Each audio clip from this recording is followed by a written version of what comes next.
And this was given almost 100 years ago.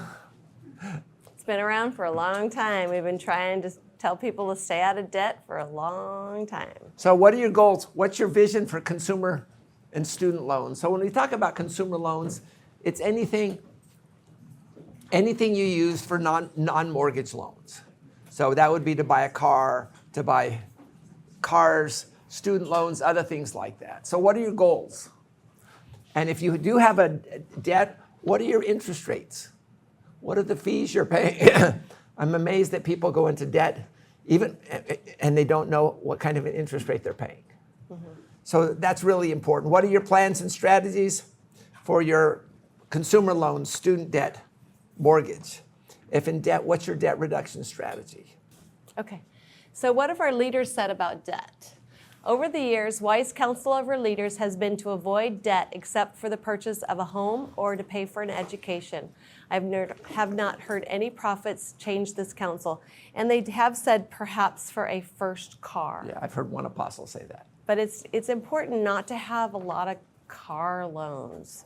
Save the money first and then buy the car. And we'll show today why that's important. Okay. So why are consumer loans not recommended?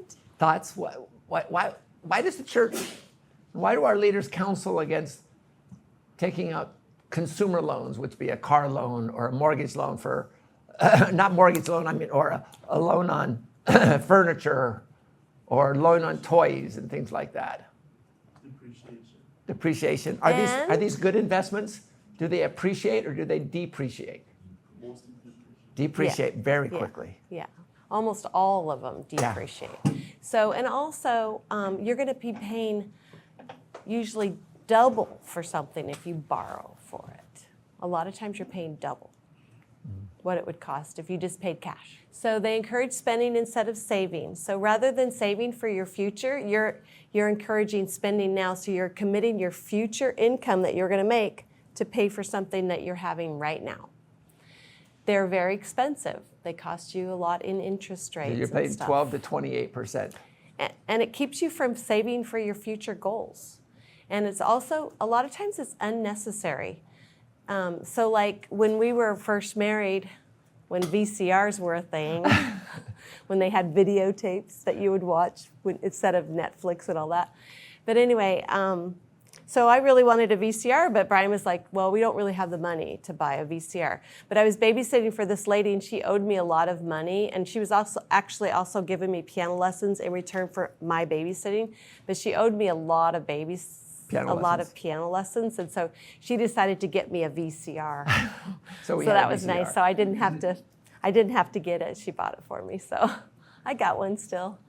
Okay. So, it's just better that you don't go into debt. If you don't go into debt in the first place, then you won't have to worry so much about going into debt. You might have to do this.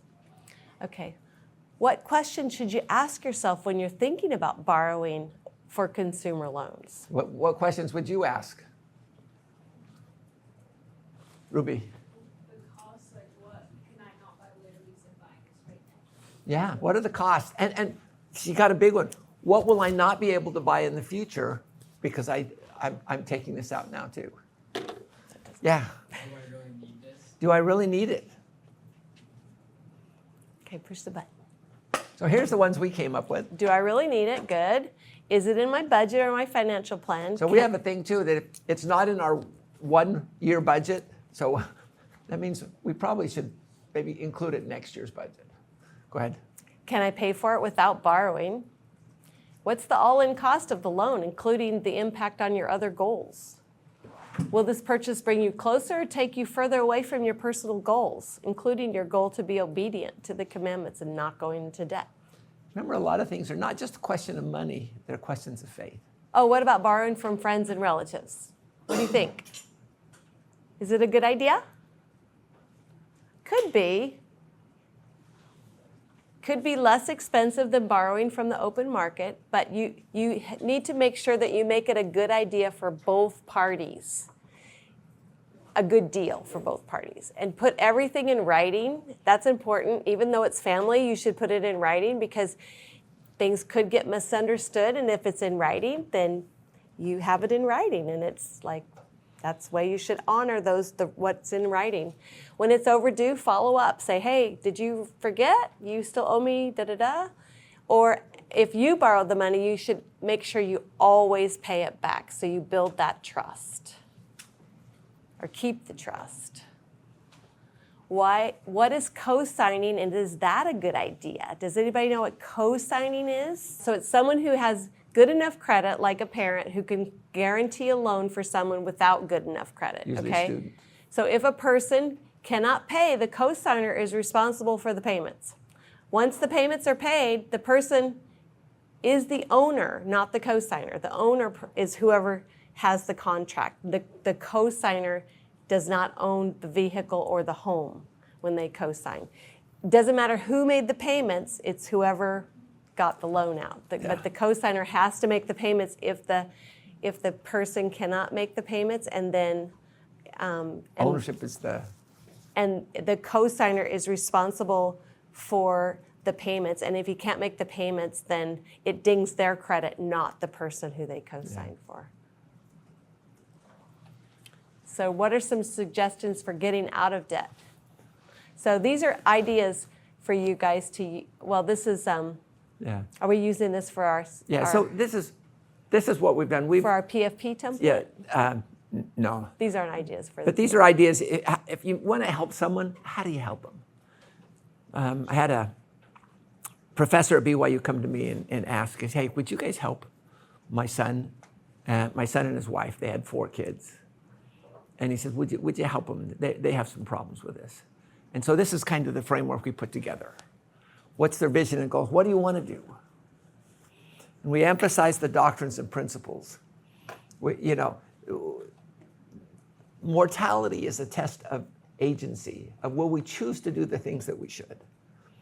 So we got them on a budget, set aside resources for debt reduction.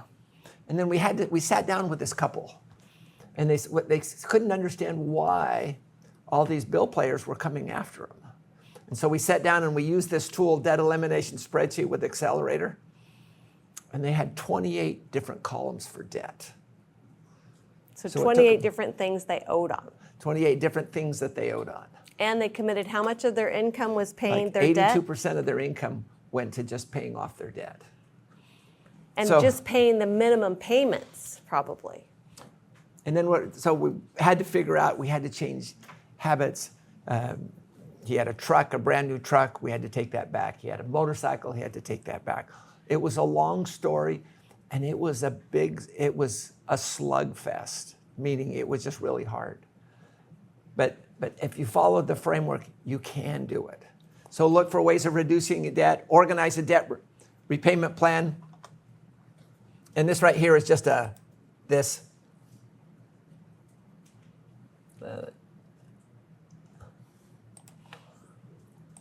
is that plan. Let's just say you have these loans outstanding. So you can put here your February 2025, this is a Mervin's card. You have to pay it off in 12 months. This one you have to pay it off in 24. This one you have to pay off in 20 years. And this spreadsheet allows you to do that. And so you can calculate, we're going to pay the highest interest rate loan first. So we can calculate, when will we be done paying it off? This is our highest interest rate, so we're going to pay that. Once that's done, we take this money here, we move it to here. Once that's done, we take this money here, we move it to here. And so we'll be done in July of 2034. And if we do it this way, we'll pay it off 10 years early. How about if we make an extra $100 a month, extra payment? So we're going to calculate it. And now, if we make an extra $100 a month payment, we'll cut it by a year. What happens if we do extra $200? Again, then this all assumes that they will continue to do this. And you can actually, it's just a tool to help you.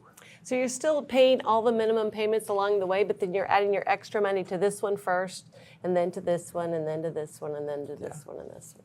And some people said, well, how about if we pay, instead of paying the highest interest rate first, how about if we pay the highest interest? We pay smallest balance first, which is Dave Ramsey's way. So instead of 2032, we're in November 2032. But that's also paying $200 Yeah. every month. Yeah. Yeah. So the point here, it doesn't matter which method you use, just get a good method and follow it. The important thing is that you do it.